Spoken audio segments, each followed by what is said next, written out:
Defense Minister Kira stood on the bridge of the last Valori warship. Around her, crew members moved in silence, their pale blue skin gray with exhaustion. They had been fighting for 2 days without rest. They had lost everything. Through the viewport, she could see her homeworld. Half of it was dark now, cities without power, lands without life. The other half still burned, orange and red against the white clouds, like a wound that would not stop bleeding. "Minister," her aide said quietly, "the capital has fallen. The government is evacuating to the underground shelters. They want you to join them, to wait for death in a hole?" Kira shook her head. "No. If I am going to die, I will die here. In the sky, fighting." The aide did not argue. There was nothing left to argue about. The Valori fleet had started with 50 ships. Now they had three broken ships against the Dominion armada that filled the space around their world like a swarm of hungry insects. "How long do we have?" Kira asked. "The Dominion commander says we have 6 hours to surrender. After that, they will begin the final bombardment." Final bombardment. Such simple words for such horror. The Dominion did not take prisoners. They did not show mercy. When they were done, there would be nothing left of the Valori. Not even bones. Kira walked to the viewport and pressed her hand against the cold glass. She thought of her daughter, somewhere in the shelters below. Her husband, who had died in the first battle. Her parents, who were too old to run and had chosen to stay in their home until the end. "We asked for help," she said quietly. "We begged the galaxy for help. And they did nothing. The council says it is not their concern," her aide said bitterly. "Of course they do. We are small. We are weak. We have nothing they want. So we do not matter." Kira closed her eyes. "I used to believe in the galaxy. I used to think that if we were good, if we made beautiful things and caused no harm, we would be safe. I was a fool." An alarm sounded. One of the officers looked up from her console with wide eyes. "Minister." Hyperspace signatures. Multiple contacts emerging at the edge of the system. Kira felt her heart freeze. More Dominion ships. Of course. They were probably bringing reinforcements to watch the end. To celebrate their victory. "How many?" she asked, her voice dead. 40. 47 contacts. "But Minister," the officer's voice changed. Confusion. Disbelief. "They are not Dominion. The signatures are. The signatures are human." Kira turned sharply. "What? Human ships?" 47 human ships. They are heading directly for the Dominion fleet. For a moment, Kira could not speak. Humans. The young species. The ones who had only been in space for 100 years. The ones everyone laughed at for being primitive and emotional. "Put them on screen," she ordered. The main display flickered. And there they were. 47 ships, small and simple compared to the massive Dominion vessels. They flew in perfect formation, like a spear aimed at the heart of the enemy. The lead ship was broadcasting on all frequencies. A woman's voice filled the bridge. "This is Captain Yuna of the Earth vessel Inchin, speaking on behalf of the United Human Fleet. To the Valori people, you are not alone. Help has come. To the Dominion forces, you have 6 hours to leave this system. If you do not, we will remove you ourselves." Silence fell over the bridge. Kira stared at the screen, her mind unable to process what she was seeing. "They came," she whispered. They actually came. Her aide was crying. "But Minister, 47 ships against 300. They cannot win?" "They know they cannot win. Why would they come?" Kira did not answer. She did not know how to answer. In all her years studying other species, she had never understood humans. They were emotional. They were illogical. They did things that made no sense, like flying across the galaxy to die for strangers. The Dominion Commander's response came quickly. His voice was amused, like a predator watching a small animal pretend to be dangerous. Human vessel, this is Commander Vorak of the Dominion Third Fleet. Your interference is noted and rejected. You have 1 hour to leave this system. After that, we will destroy you along with the Valori. Commander Vorak, Captain Yuna replied, her voice calm and clear. I think you misunderstand the situation. We are not asking permission. We are giving you an order.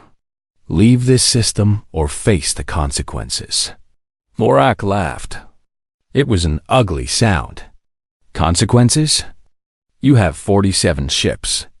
One have 340. What consequences could you possibly threaten? The consequence of fighting humans, Commander. I understand you have never done that before. I promise you, it will be an education. Kira found herself smiling despite everything. The human captain was insane. Completely, wonderfully insane. The Dominion Commander's amusement faded. Very well. If you wish to die, we will grant your wish. All Dominion ships, target the human fleet. Show these primitives what happens when they challenge their betters. The red dots on the tactical display began to move. 300 Dominion ships turned toward 47 human vessels. It should have been over a minute's dot.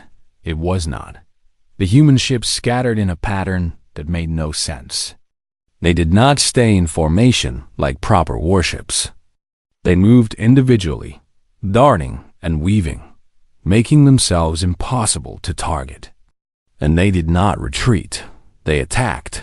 Kira watched in amazement as a small human frigate dove straight at a Dominion cruiser 10 times its size. The frigate's weapons hammered the cruiser's shields, doing almost no damage. But while the cruiser was focused on the frigate, 2 other human ships came in from different angles and hit its engines. The cruiser lost propulsion.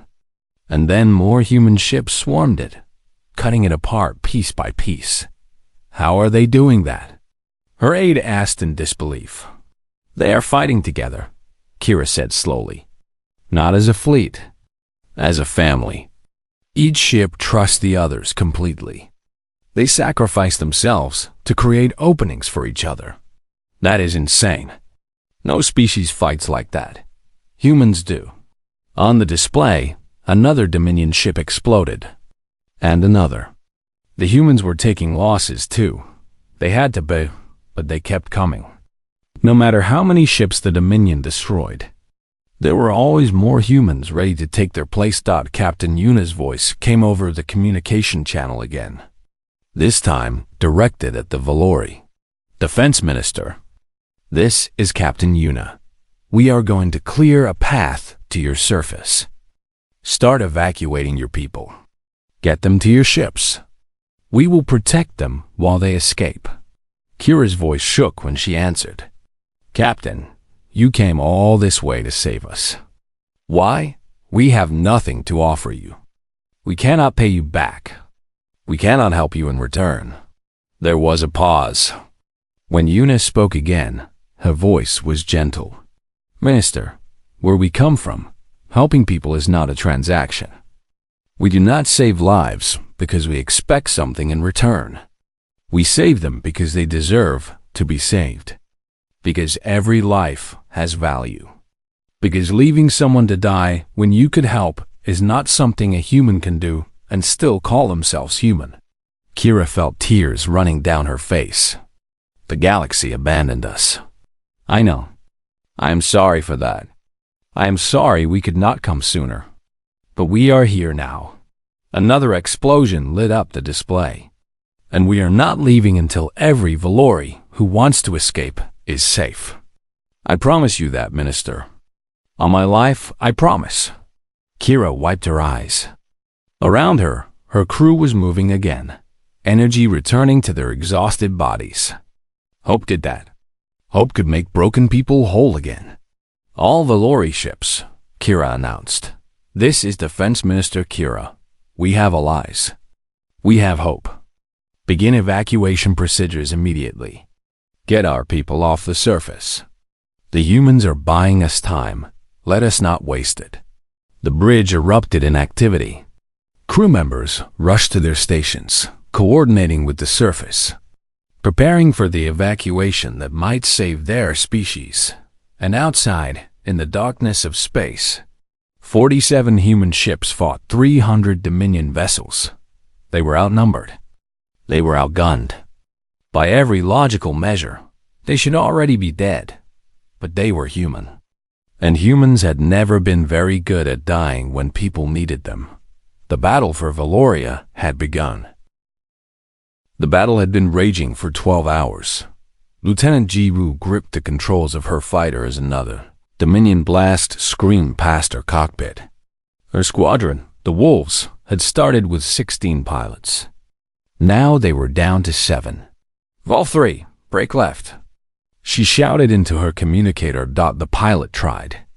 He was not fast enough. His ship disappeared in a ball of fire, and Jiwoo's heart broke for the 100th time that day. All Wolves, stay tight, she ordered, forcing her voice to remain steady. We have to hold this corridor. The evacuation ships are counting on us. Below them, refugee transports were rising from the burning surface of Valoria.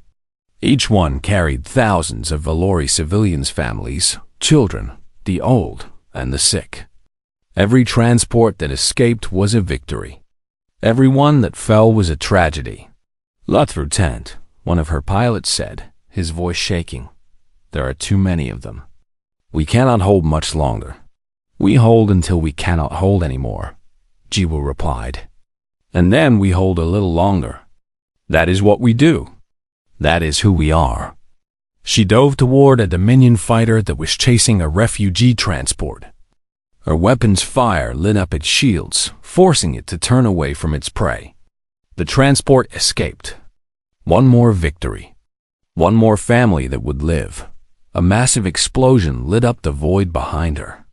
Jiwoo looked at her tactical display and felt her stomach drop. The human carrier Guanju was breaking apart, its hull torn open by Dominion missiles. Escape pods were launching. Tiny dots of hope in the chaos of destruction. Commander, Suho was on that ship, someone whispered.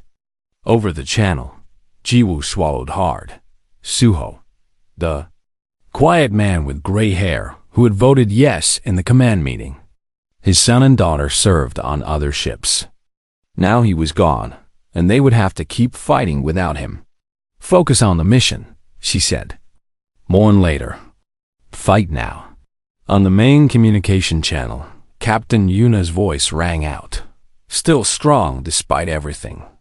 All ships, this is Inchin. The evacuation is 40% complete. We need 2 more hours. Whatever it takes, give me 2 more hours. 2 hours. It felt like forever. They had already lost half their ships. The Dominion had lost more, but they had more to lose. The math was simple and brutal, but the humans kept fighting. In the carrier fleet's last remaining ship, Commander Menhai coordinated the evacuation efforts. He had taken over after Suho's death, stepping into impossible shoes with impossible tasks.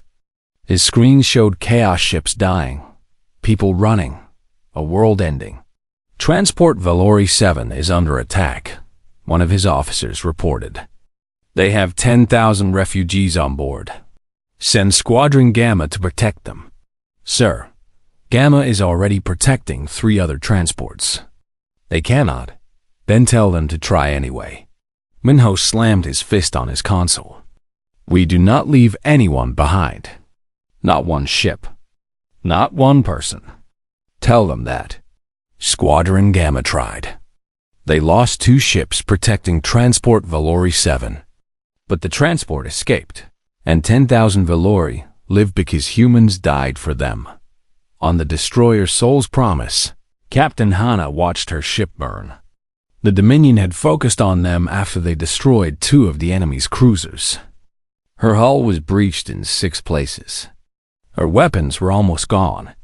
Her engines were failing, but ahead of her, the Dominion flagship hung in space, the command ship of the entire enemy fleet. Commander Varak was there, directing the battle, ordering the death of innocent people. "Captain," her first officer said, "we have lost steering. We cannot maneuver anymore." Hannah nodded slowly. She looked at her crew. Young faces, tired faces, scared faces. They had followed her into hell, and now hell was closing in around them. "I need everyone to get to the escape pods," she said quietly. "Captain, we have one weapon left."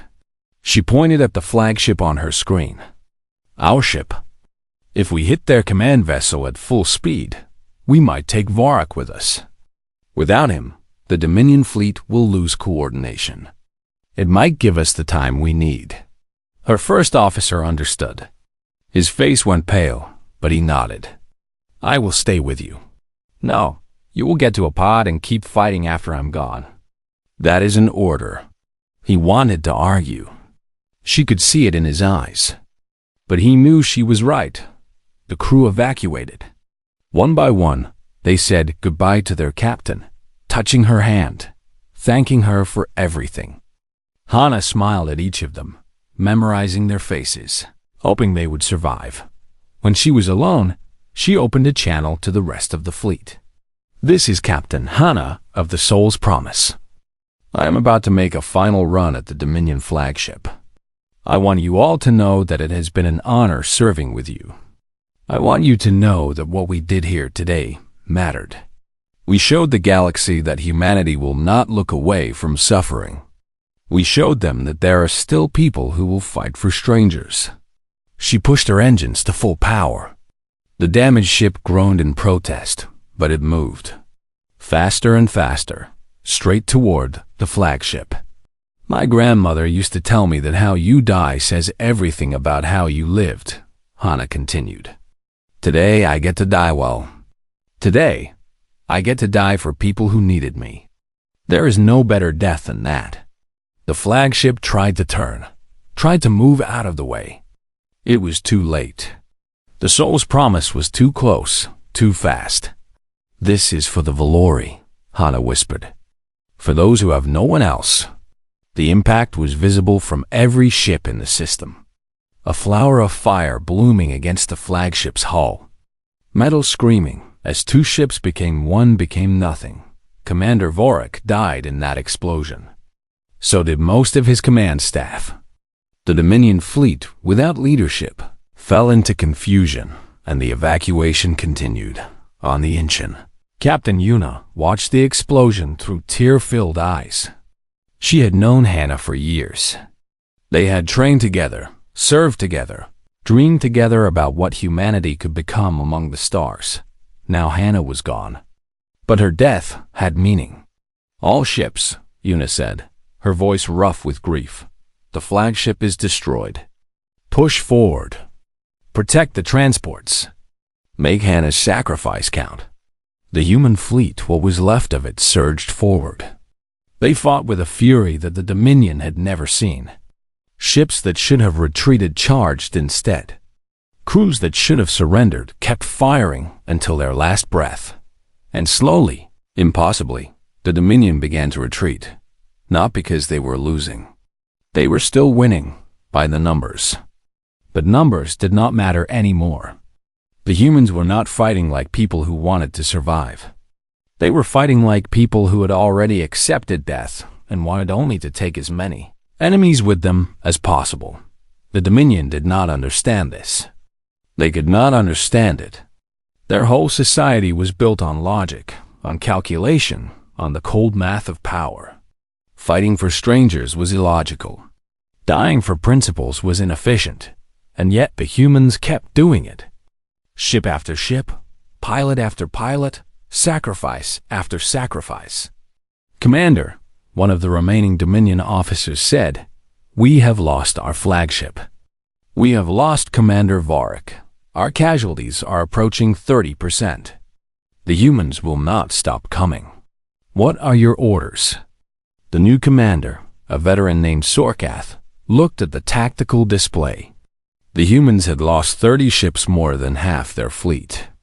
But the survivors were still fighting, still protecting the refugee transports. It made no sense. Victory was impossible for them. And yet they acted as if victory was not the point. "Pull back," Sorkath ordered. "All ships, pull back to the edge of the system. We will regroup and await reinforcements." "But Commander, we are still winning. We can destroy them. At what cost?" Sorkath shook his head. "Look at them. They do not care about winning. They only care about taking us with them. And every ship we lose fighting them is a ship we cannot use elsewhere. The Valori will escape, but the humans have lost almost everything. That is enough for today." The Dominion fleet began to withdraw. And for the first time in the battle, the human ships did not pursue.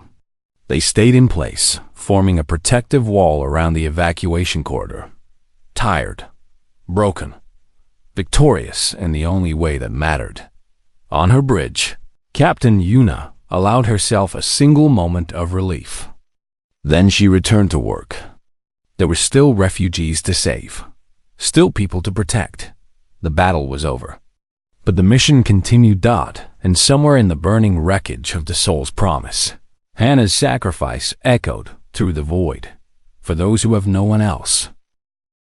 3 days after the battle, Ambassador Taiho stood once again in the great chamber of the Galactic Council. The room was full, every seat taken, every delegation watching. Word had spread across the galaxy about what humanity had done. The screens that had once shown that Valori dying now showed something else. Refugee ships arriving at human space stations. Valori families being welcomed by human communities. Children who should have died in fire now playing in gardens on Earth. Taiho walked to the center of the chamber. He moved slowly, letting the silence build. Let them wait. Let them wonder what he would say. "I want to show you something," he began. "This is footage from the battle." The screens changed. Ships exploding. Fighters burning. The moment the Soul's Promise rammed the Dominion flagship. "This is Captain Hana," Taiho said as the image froze on her ship, seconds before impact. She had a family on Earth, a husband, 2 children. She knew she would never see them again when she aimed her ship at the enemy. She did it anyway. He let that sit for a moment. "This is Lieutenant Jiwoo." Another image, a small fighter diving toward a Dominion cruiser. She flew 63 combat sorties in 36 hours. She lost 9 friends. She kept flying until her ship ran out of fuel. The chamber was absolutely silent. "This is Commander Suho." An image of a carrier breaking apart, escape pods scattering. "He commanded our carrier fleet. He died protecting refugee transports filled with Valori civilians he had never met. His last order was to keep fighting." Taiho turned to face the council speaker directly. "You asked us why we fought. You said we were young. You said we were weak. You said we had nothing to gain and everything to lose." He smiled, but there was no warmth in it. "You were wrong about everything, except the last part. We did have everything to lose. We lost it, 29 ships. Over 8,000 men and women. Sons and daughters who will never come home." "And what did you gain?" the council speaker asked. His voice was careful, neutral. "We gained nothing," Taiho said. "Nothing except the knowledge that when it mattered, we did the right thing.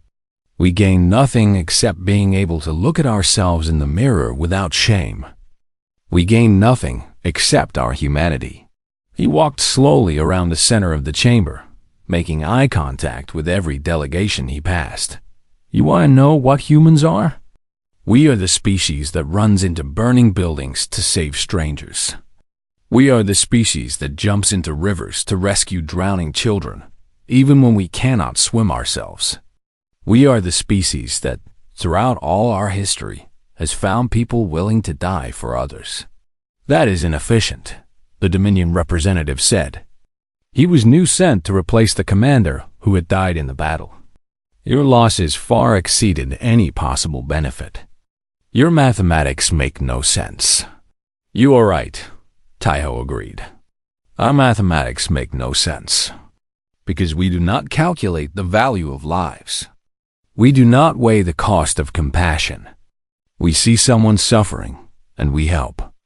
That is all. That is everything. Defense Minister Kira stepped forward. She had come to the council as the official representative of Valori refugees. Her white robes were simple, but she wore them with dignity. "I would like to speak," she said. The speaker nodded. Kira faced the assembly. Her blue skin still pale from exhaustion, her eyes still red from crying. But her voice was strong. "My people were dying. We begged for help. We sent messages to every species in this chamber. We asked for ships, for weapons, for anything." She paused. "We got nothing. Words of sympathy, promises of thoughts, but no help." She pointed at the human delegation. They came. 47 ships against 300. They knew they could not win. They came anyway. They died for us. Strangers died for strangers. Kira's voice broke slightly, but she continued. "Because of them, 3 million Valori are alive today. 3 million people who would be ash if the humans had done the logical thing, the efficient thing." She looked at the Dominion representative. "Your mathematics say their sacrifice was wasteful. My mathematics say they saved an entire civilization." The chamber buzzed with whispered conversations. Taiho could see minds changing, opinions shifting. The galaxy was watching humanity differently now. Admiral Dohwan's voice came through Taiho's earpiece. "Good work, Ambassador. I think they are finally listening." Taiho touched his ear and smiled slightly. "What happens now, Admiral?" "Now we rebuild. We only have 18 ships left. But we have something more important.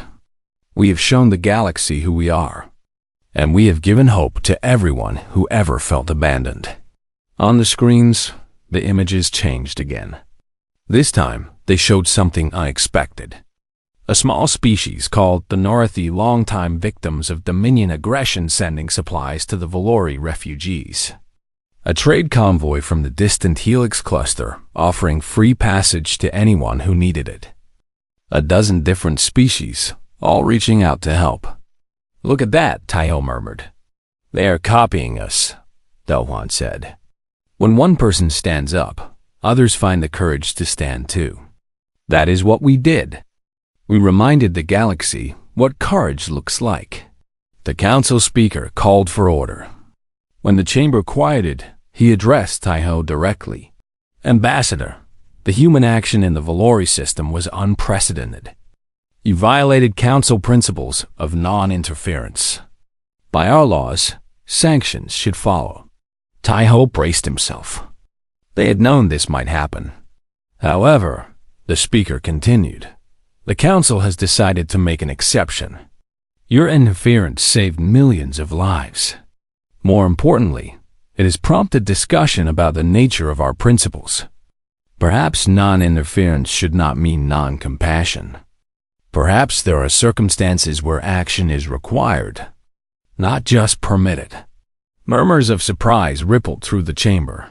The council will be forming a committee to review our policies regarding humanitarian crises. The human delegation is invited to participate. The speaker paused. "You have given us much to think about, Ambassador. That alone may be the most significant thing a young species has ever done." Taiho bowed his head. "Thank you, Speaker. We are honored to help." As the session ended, Kira approached him. She took his hand in hers, a Valori gesture of deep gratitude. "We will never forget," she said. "Never. 1,000 years from now, Valori children will learn about the humans who came when no one else would. You will be part of our history forever." Taiho squeezed her hand gently. "That is all we ever wanted. To make the universe a little better than we found it. You did more than that. You gave us hope." "And hope?" She smiled through her tears.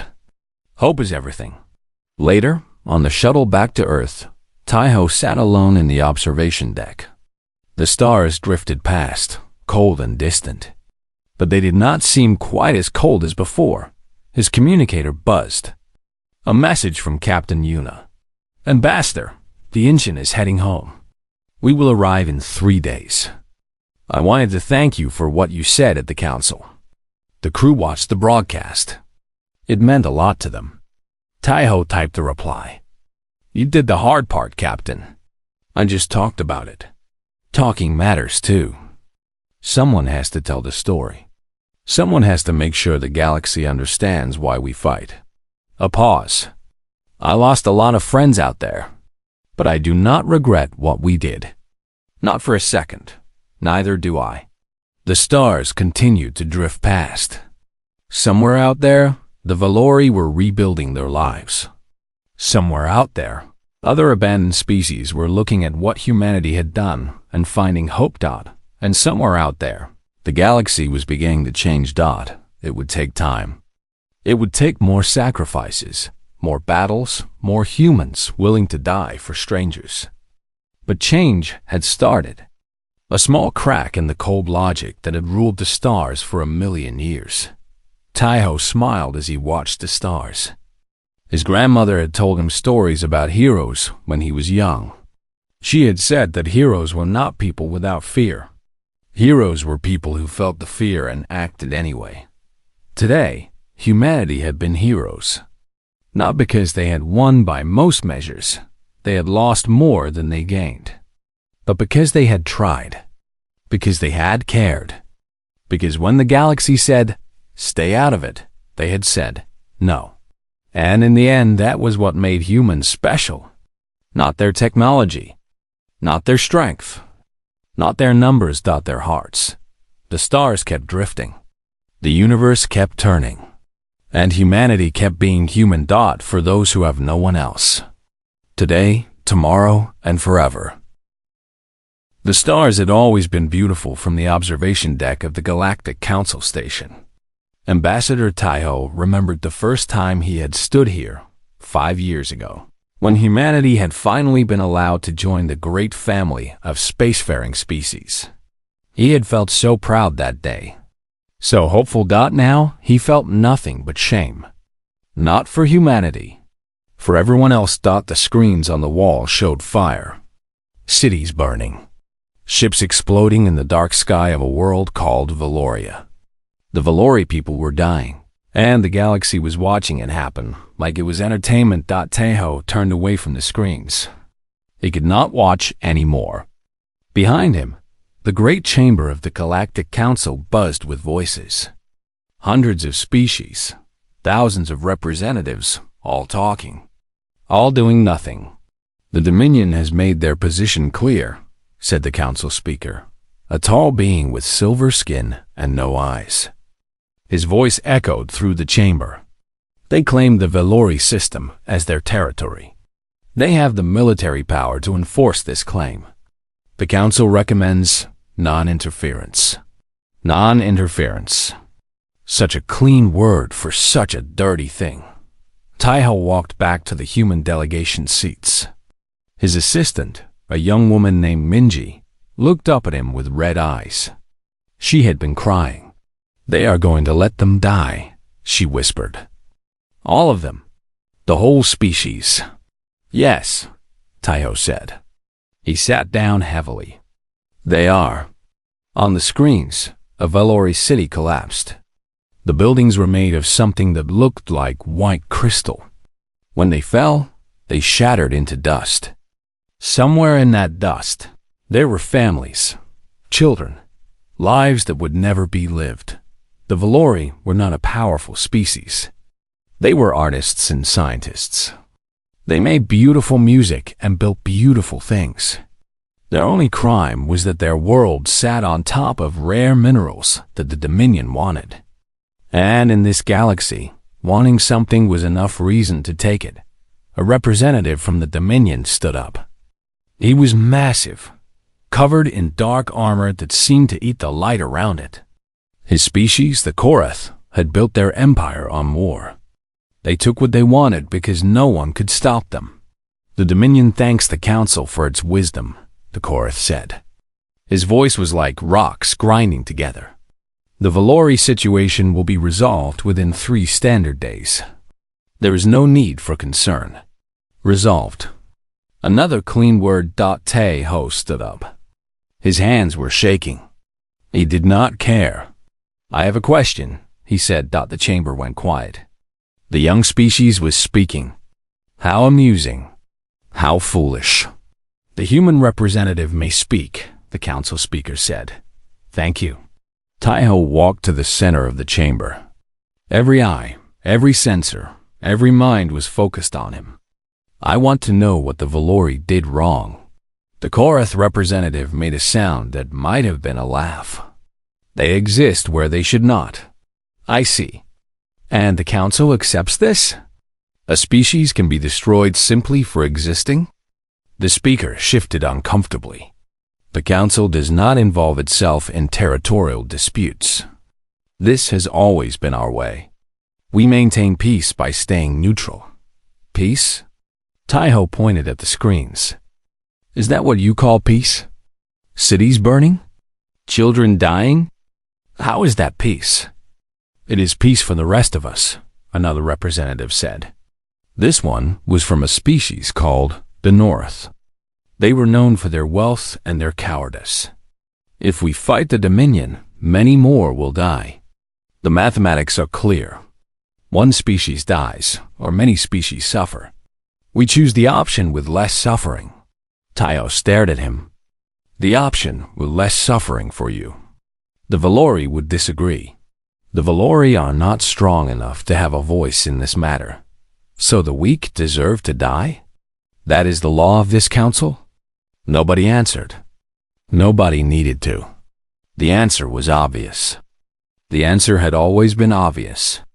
The strong did what they wanted. The weak suffered. The galaxy had run on this principle for 1,000,000 years. Ninji appeared beside Taeho. Ambassador, we should sit down. We are making enemies. We should have made enemies a long time ago, Taeho said. But he let her guide him back to his seat. The council moved on to other business. Trade agreements. Border disputes. The price of fuel.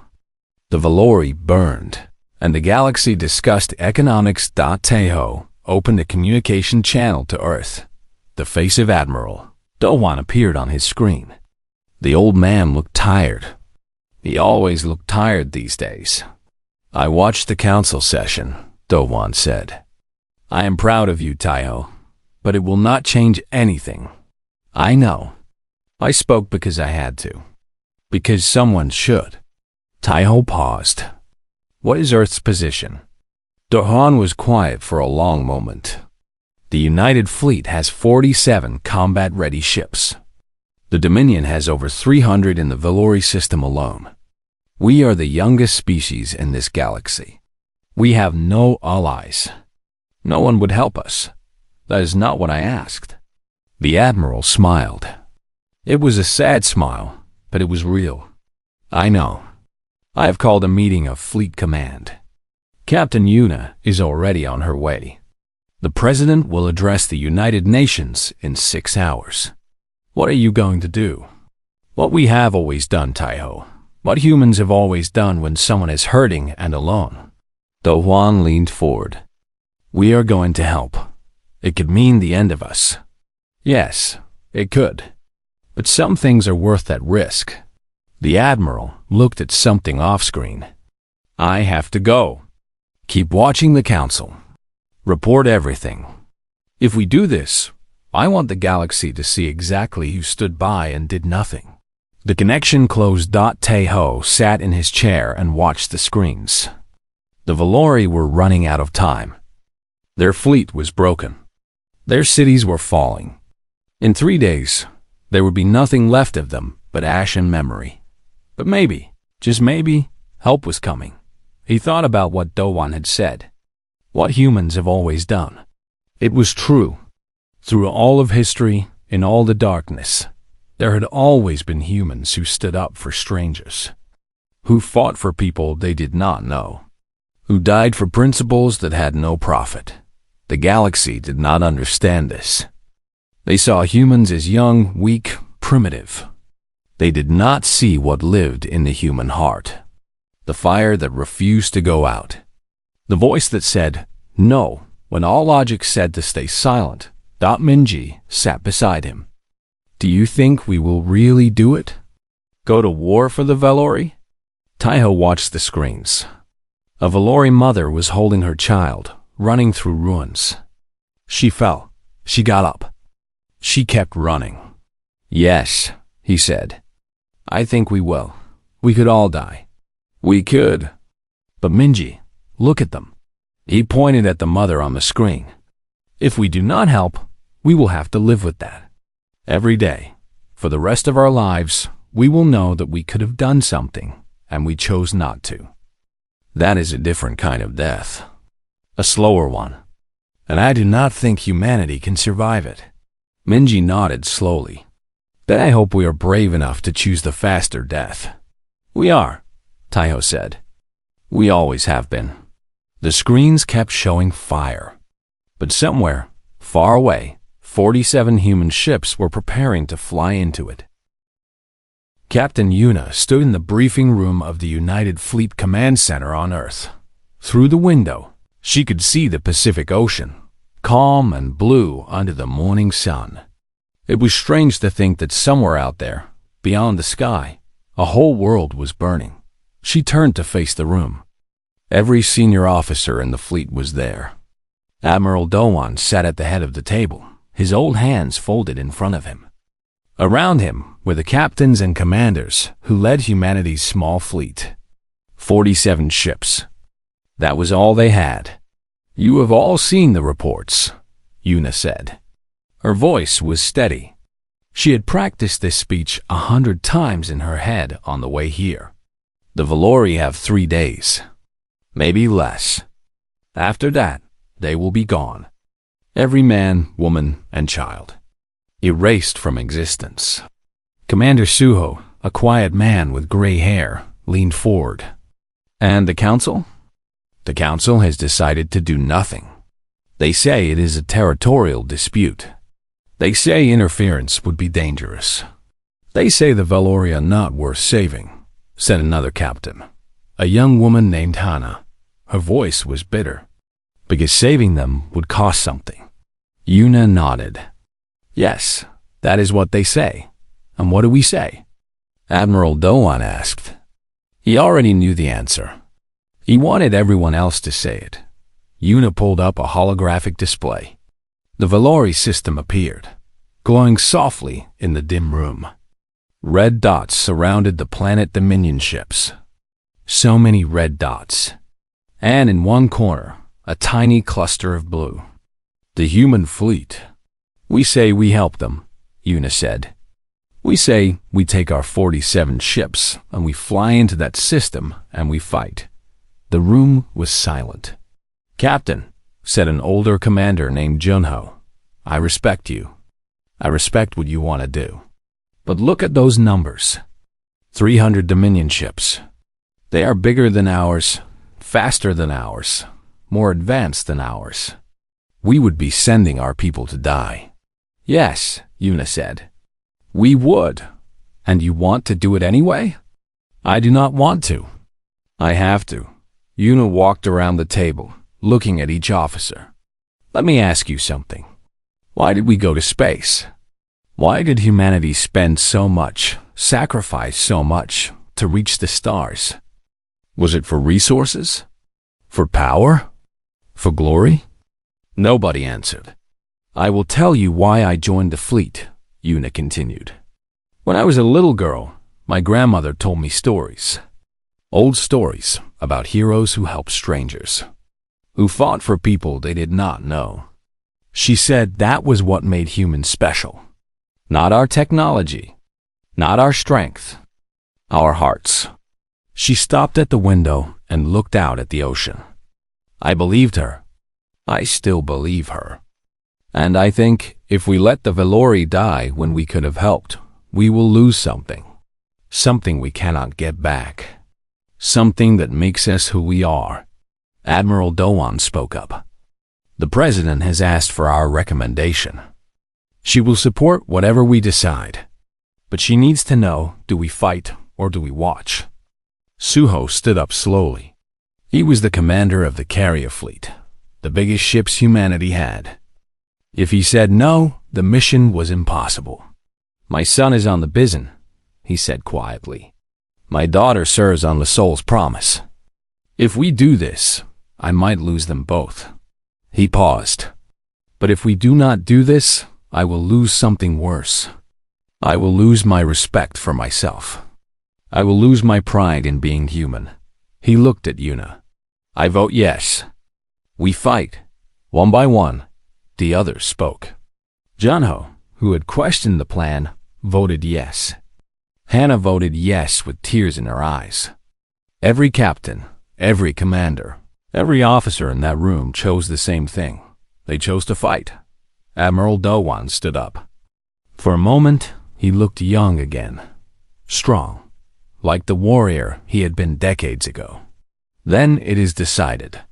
We will contact the Valori government and tell them help is coming. We will prepare the fleet for departure. And we will pray to whatever gods we believe in, the rear doing the right thing. Sir, Junho said, what about the council? If we do this, we will be breaking their rules. They could punish us, sanction us, cut us off from the galactic community. Dowan smiled. It was not a happy smile. Let them. What good is a community that watches children burn? What good is being part of a galaxy that has no soul? If this is what civilization looks like, then I am proud to be a savage. The meeting ended. Officers hurried to their posts, sending orders, preparing ships, calling their families. Yuna stayed behind, looking at the holographic display.